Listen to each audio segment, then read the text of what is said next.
నమస్తే ఫ్రెండ్స్, నేను మీ grand mama's cooking channel నుంచి మాట్లాడుతున్నానండి. ఇవాళ నేను మీకోసం ఇంకో రెసిపీ తీసుకొచ్చాను. అదే బియ్యపిండి వడియాలండి. మరి బియ్యపిండి వడియాలు ఎలా చేయాలి, ఏమేమి ఇంగ్రీడియంట్స్ కావాలి చూసేద్దామండి. ఇక్కడ నేను ఈ వడియాలకి పొడి బియ్యపిండి తీసుకున్నానండి. తడి బియ్యపిండి కూడా తీసుకోవచ్చు. రాత్రి మనం బియ్యం పావుసేరు నానబెట్టుకొని మిక్సీ పట్టుకోవచ్చు, అలా కూడా చేసుకోవచ్చు. కానీ ఇక్కడ నేను పొడి బియ్యంతో చూపిస్తున్నానండి. మరి పొడి బియ్యం పిండి, ఒక గ్లాస్ పిండికి 9 గ్లాసుల నీళ్ళు పడుతుందండి. మరి దీంట్లో ఏమేమి ఇంగ్రీడియంట్స్ కావాలో చూసేద్దామండి. ఇక్కడ నేను 1 స్పూన్ ఉప్పు, 1 స్పూన్ జీలకర్ర, 2 స్పూన్ నువ్వులు, ఇంకా హాఫ్ టీ స్పూను సోడా, తినే సోడా తీసుకోవాలండి, బేకింగ్ సోడా. తర్వాత ఒక 4-5 పచ్చిమిర్చి తీసుకోవాలి. ఈ పచ్చిమిర్చి పేస్ట్ చేసుకొని వేసుకోవాలండి. ఇప్పుడు చేసే విధానం చూద్దామండి. ఎండాకాలం రాగానే బియ్యపిండి వడియాలు గుర్తుకొస్తాయి కదండి మనకు. అది మనం వెరైటీగా వేసుకోవచ్చండి.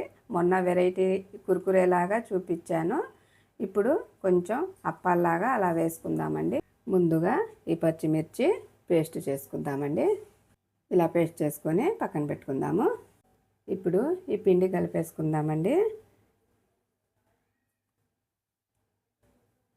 ఈ పిండిలో 2 గ్లాసుల నీళ్లు పోసుకోవాలండి. గుర్తుపెట్టుకోండి, 2 గ్లాసుల నీళ్లు పోసుకోవాలి. 7 గ్లాసులేమో ఎసట్లో పోసుకోవాలి.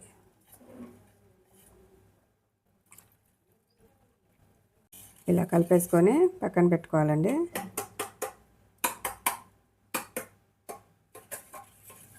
ఇప్పుడు ఎసరు పెట్టుకుందామండి. ఇప్పుడు ఇందాక పిండిలో 2 వేసుకున్నాం కదండి, ఇందులో 7 గ్లాసులు వేసుకోవాలి. 7 గ్లాసులు.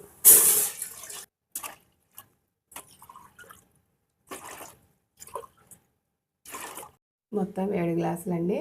7 గ్లాసులు పోసుకొని ఇంకా అన్ని ఇంగ్రీడియంట్స్ వేసుకోవాలండి. ఇప్పుడు మూత పెట్టుకొని ఈ నీళ్ళని మసాలానివ్వాలండి. 1 నిమిషం ఇవి మరిసిలాక అప్పుడు ఉప్పు, నువ్వులు అవన్నీ వేసుకుందాము. ఉప్పు అండి, నువ్వులండి, పచ్చిమిర్చి పేస్ట్ అండి, కొంచెం తినే సోడా అండి, జీలకర్ర ఇప్పుడే వేయొద్దండి. పిండి వేసుకున్నాక పిండి ఉడికేటప్పుడు కొంచెం ఉడికేసాక అప్పుడు వేసుకోవాలి. ఇప్పుడే వేసేసుకుంటే నీళ్ళన్నీ పచ్చగా అయిపోయి వడియాలు కూడా పచ్చగా అవుతాయండి.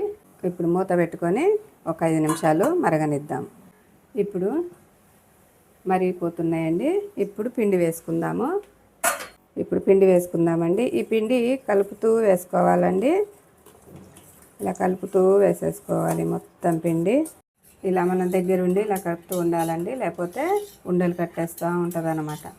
ఉండలు కట్టకుండా ఇలా దగ్గరుండి మనం కలుపుతూ ఉండాలి. ఇలా కలుపుతూ ఉండాలండి, లేకపోతే కింద అడుగు మాడిపోయి అడుగు అంటుకుంటుంది, ఇంకా గడ్డలు కడుతూ ఉంటుంది. కలుపుకుంటూ ఉడికినివ్వాలండి. ఇలా కలుపుతూ ఉడకబెట్టుకోవాలి. ఇలా చిక్కగా ఇద్ది అనమాట. ఇంకో 5 నిమిషాలు ఉడకబెట్టేసుకొని జీలకర్ర వేసేసుకుందామండి. ఇప్పుడు మూత పెట్టేసుకొని 1 నిమిషము మీడియం ఫ్లేమ్లో ఉడకనిద్దామండి. ఇలా నేను చెప్పిన విధంగా ట్రై చేయండి, చక్కగా కుదురుతాయండి. చాలా వరకు వడియాలు ఇరిగిపోవడము, పల్చగా అయిపోవడము అలా అవుతూ ఉంటుంది కదా. 1 గ్లాసు పిండికి 9 గ్లాసులు. 2 గ్లాసులేమో పిండి కలుపుకోవాలి, 7 గ్లాసులేమో ఎసర్లో పోసుకోవాలి. ఇక అన్నీ 1 స్పూను. ఉప్పు మీకు ఎక్కువ అనిపిస్తే ఉప్పు తక్కువ వేసుకొని మనం ఇలా కలుపుకునేటప్పుడు రుచి చూసి వేసుకోవచ్చండి. ఈజీగా వేసేసుకోవచ్చు. ఎండలో అయినా వేసుకోవచ్చు, నీడలో అయినా వేసుకోవచ్చు. ఇది ఎండాకాలం కదండి, నీడలో వేసినా కూడా 2 రోజుల్లో ఎండిపోతాయి. చక్కగా బాగుంటాయండి, రుచిగా ఉంటాయి. పప్పుచారులో కానీ ఏ కూరలో అయినా కూడా మనం తినొచ్చు, చక్కగా రుచిగా ఉంటాయి. ఉడికిపోయిందండి. ఇలా రావాలండి పిండి, ఈ కన్సిస్టెన్సీలో రావాలన్నమాట. చక్కగా వచ్చేస్తాయి వడియాలు. ఇప్పుడు చల్లారనిద్దామండి. చల్లారనిచ్చి ఈ జీలకర్ర వేసేసుకుందాం. ఇప్పుడు జీలకర్ర వేసేసుకుందామండి.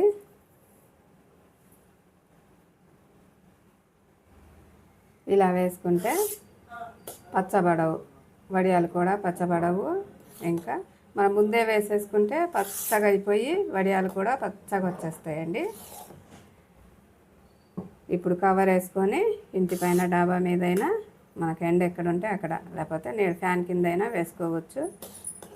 కవర్ వేసుకొని ఆ కవర్ మీద వడియాలు పెట్టేసుకుందాం. మనం పిండి పల్చగా చేసుకుంటే జారిపోతూ ఉంటాయండి. ఇలా మనం కొంచెం ఇలా ఈ రకంగా చేసుకోవాలి పిండి. ఇవి ఇప్పుడు తీయడానికి కూడా ఈజీగా వచ్చేస్తాయి. క్లాత్ మీద వేసుకున్నా కూడా ఈజీగా వచ్చేస్తాయి, కవర్ మీద కూడా ఈజీగా వచ్చేస్తాయండి.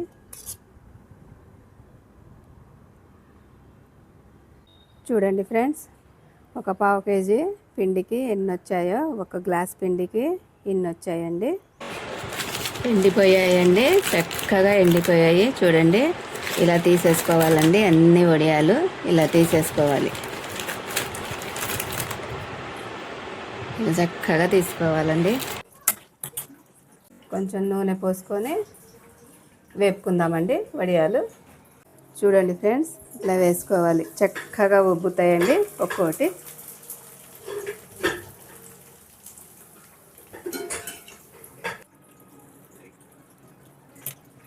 మీరు గ్రాండ్ మమ్మాస్ కుకింగ్ ఛానల్ చూస్తూనే ఉండండి. మీకోసం వెరైటీ రెసిపీస్ తీసుకొచ్చి చూపిస్తానండి. మీకు ఈ వీడియో నచ్చినట్లయితే లైక్, షేర్ అండ్ సబ్స్క్రైబ్ చేయండి. వీడియో చూసినందుకు ధన్యవాదాలు.